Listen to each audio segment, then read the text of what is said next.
Hello everybody, and welcome back to my F1 22 career mode in Mexico City for the Mexican Grand Prix. If you haven't seen the last installment, go back and check that one out before you check this one out. This is your last chance to do so before spoilers. Well, Austin was a very strong race. We had some very good pace around there. Unfortunately, towards the end, we did lose our tyres, but a podium was definitely there. Unfortunately, like I said, our tyres just went off the cliff. But now we're here at Mexico. First things first, let's get ourselves out of Q1 and get ourselves a decent spot on the grid. Here we are in Q1, and you know what? This lap is feeling... well, it's feeling pretty decent, I'm gonna be said. It's the first lap though. I never bang out my fast lap in my first lap in Q1. I always like to do a banker lap and then look where I can gain time and then absolutely floor it on my second lap, and that is what I've done here. Look at this, we're over a second quicker at this stage on our first lap, and you know what, I do love this stadium section. I would love to go to this Grand Prix and sit in that stadium section, because I bet you the atmosphere is just unlike anything else. Anyway, we have got through Q1 quite nicely with that lap. I mean, it's a little close, but you know what, I'll take it. Now we're going into Q2, and you can see Carlos Sainz is setting the bar there. And it's starting to cloud over a little bit, so we might have a little bit of rain towards the end of qualifying. Just in case the rain comes in Q2, I want to get a really good lap in now, so that I don't have to risk not getting through. Here we come then, out of Piratella. What's it going to be? Wow, P2. That's an astonishing lap. And in the end, it's good enough for 7th, and enough to get us into Q3. However, it does look like the rain has turned up for the start of Q3, so we will be on a wet track for the final part of qualifying. And I'm going out pretty much straight away while the track is at its best, because it's only going to get heavier as the session goes on. And we set our lap time. It's good enough for P4. Where will that eventually be? Leclerc. It's P7. We'll be back it is tomorrow P7, barring of course any penalties from the AI.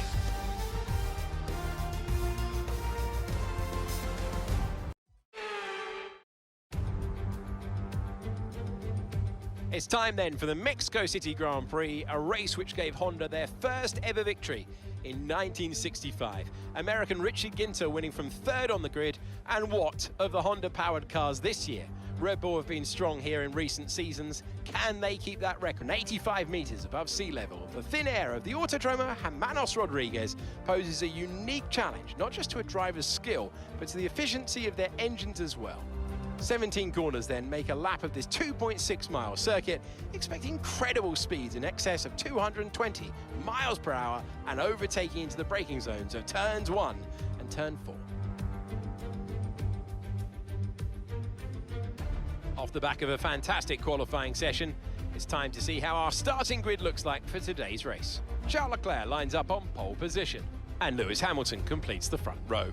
Considering the rest of the grid, we have Russell, Perez, Joker, and Bottas, Fernando Alonso, Sainz, Mick Schumacher, and Sebastian Vettel.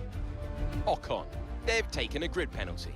Tsunoda, Daniel Ricciardo, and Joe, Stroll, Magnussen, Max Verstappen, and Nicholas Latifi. They'll be starting further back after an earlier grid penalty. Albon, Liam Lawson, Gasly, they've taken a grid penalty, and Lando Norris starts from the back of the grid. That's it then, it's time to go racing as we head down trackside for today's race. Anthony Davidson joins me once again in the commentary box, and it's fantastic to have you here with us today. But I'm curious, as a man with experience out on the track, how do you stop those pre-race nerves from becoming overwhelming when you're lining up on the grid? Well, I imagine they'll be starting to feel the adrenaline as they anticipate the rundown into turn 1, a bit like preparing to go into battle. The unknown situation will bring nerves, but that's a good thing. It will keep them focused on the moment and on their surroundings as we build towards the start of the Grand Prix.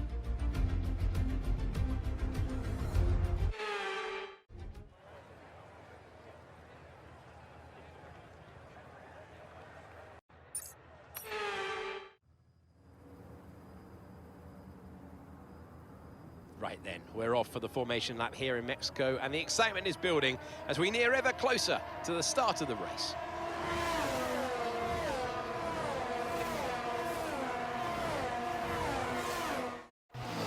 We're almost ready to take the start of the race as the cars take their positions on the grid, with the drivers and teams making their final preparations.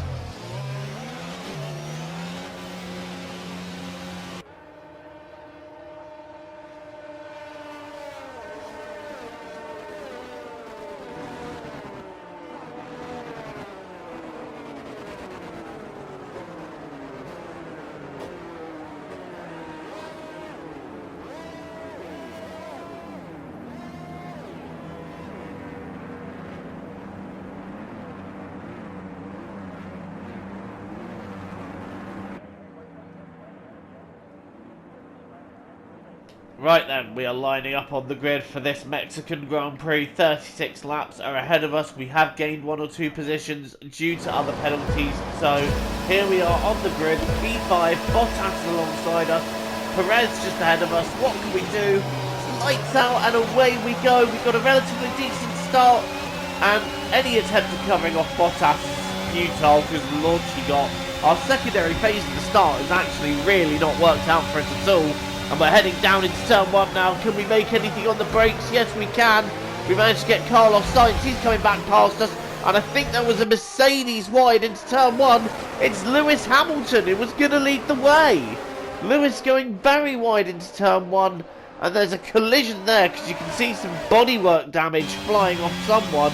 I didn't get to see who it was. But we did manage to get back ahead of Carlos Sainz and keep the place. So up into P5. We are, well, I say up into P5, we maintain the position. It is Lewis Hamilton who really lost out on that start. George Russell is in 3rd place, and I think Perez has moved up to 2nd. But meanwhile, we are trying to stay with Valtteri Bottas as we head towards the end of the 2nd sector. And, well, that's a little bit of a corner cut, but we'll gloss over that. Sainz is now trying to get past me. I'm going to try and cover him off. Carlos, though, has got great momentum down the straight. Is he going to get past us? So far he is.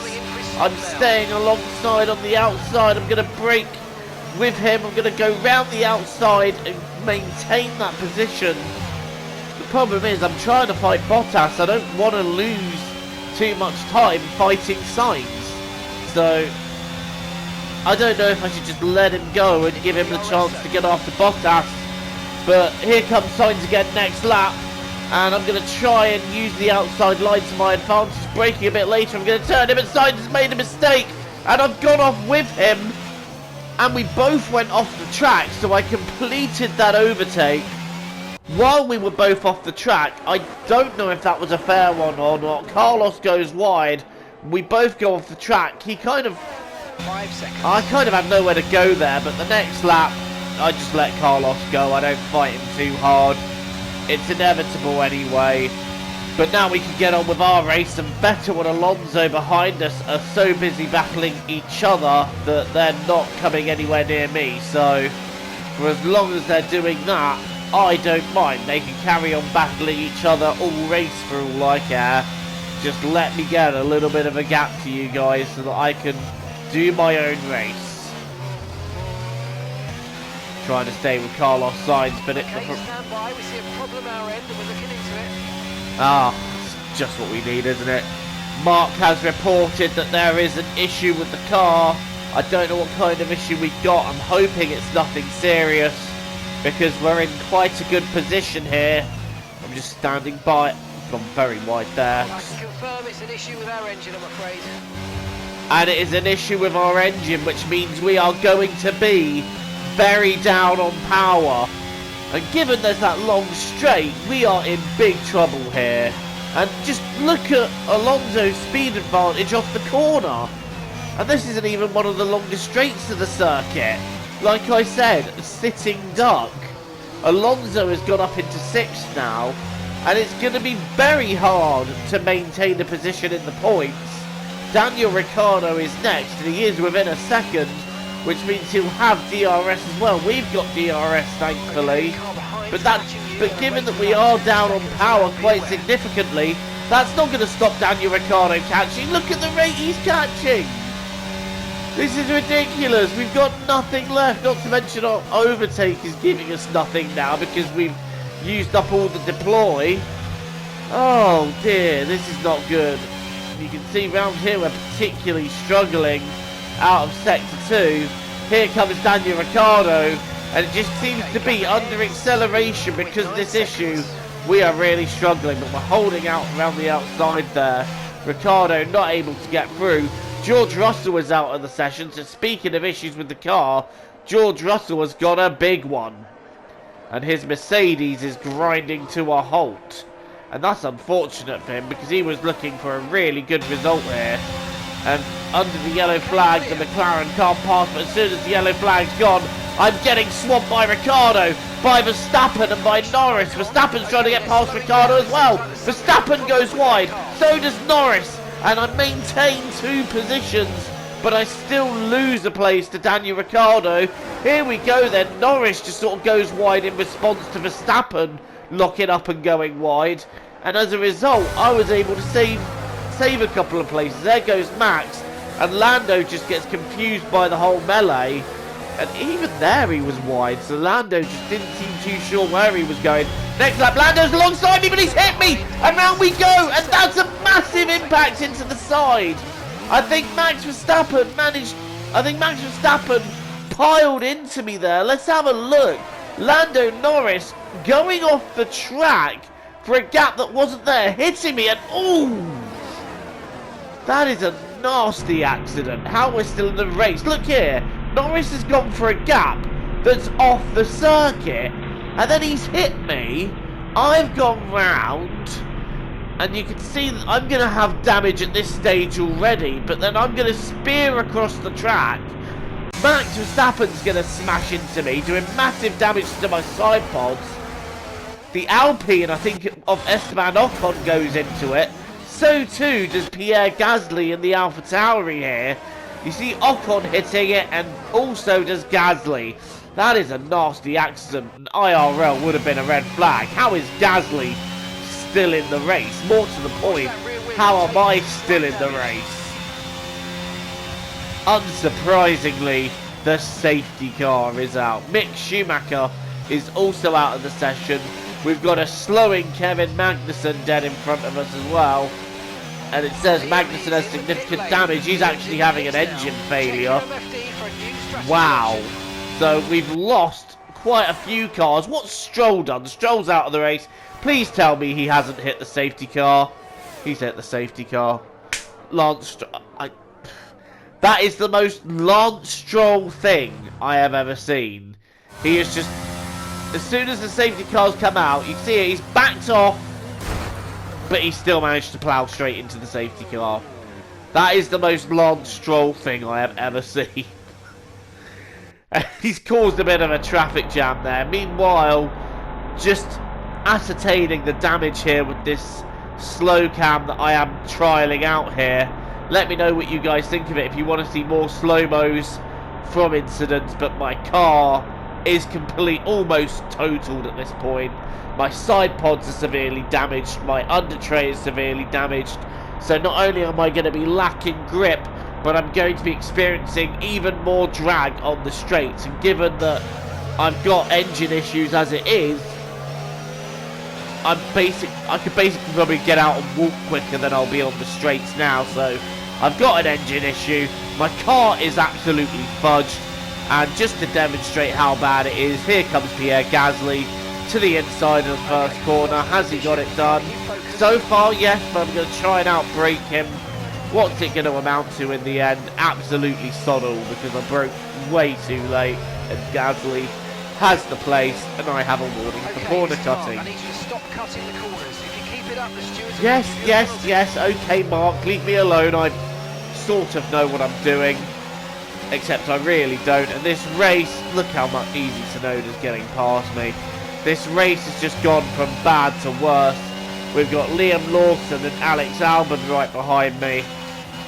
How has this race just gone so bad? You can see how much I'm struggling through the corners.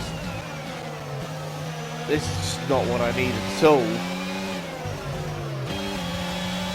Okay, there you can see Alex Albon getting past, and I'm not going to fight off Liam Lawson. Give him a chance against Albon. Hopefully he can have a look down the inside of the Williams. There's a bit of a melee going into turn 1 ahead of me, and we've got a yellow flag because I think Sebastian Vettel got shuffled out wide quite badly there, and Lawson trying to get through, but Albon just seems to have the momentum. But there we go, now we're in stone dead last, 16th out of 16, 15th and 16th for the Joe H2O cars. Not the way I would have wanted Mexico to go at all. It's been a bit of a nightmare if I'm honest. But we're pushing on, just hoping for another safety car, hoping another few cars drop out. Here comes the McLaren of Lando Norris trying to go around the outside of a Williams, and he just lights up the rear tyres, around it goes, and Norris rejoining. But at this point, trying to keep anyone behind me, especially a car as quick as the McLaren, just feels futile at this stage. And in fact, a few laps go on, there is no sign of a safety car or more cars dropping out. I take the decision at this point to save the engine for the last 2 races of Brazil and Abu Dhabi and retire the car. Green flag.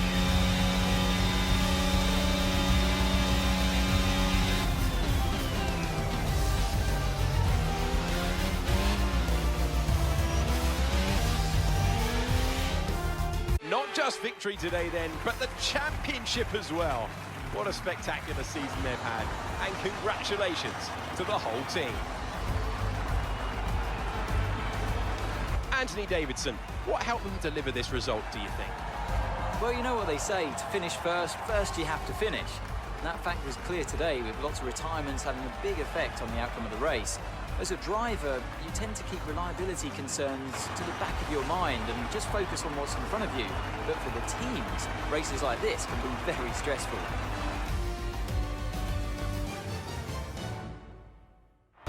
Looking at the podium, you can see that red suit, familiar to fans across the globe. A world-class win for a world-class team. Ferrari, do it again.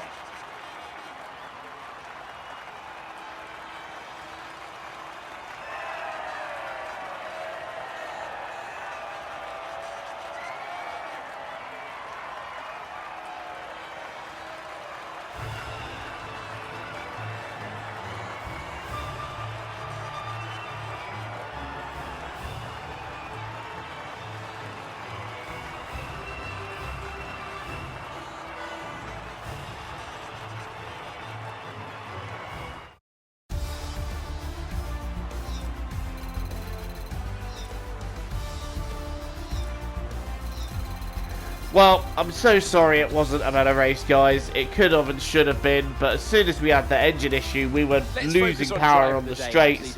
And then we had that incident with Lando Norris and myself starting it. I will quite happily take my share of the blame for it. But Charles Leclerc wins the race after freshly being crowned champion. He has still got some good momentum going. Then it's Hamilton and Perez rounding out the top 3. Sainz and Alonso in P5. Alonso's had a great season.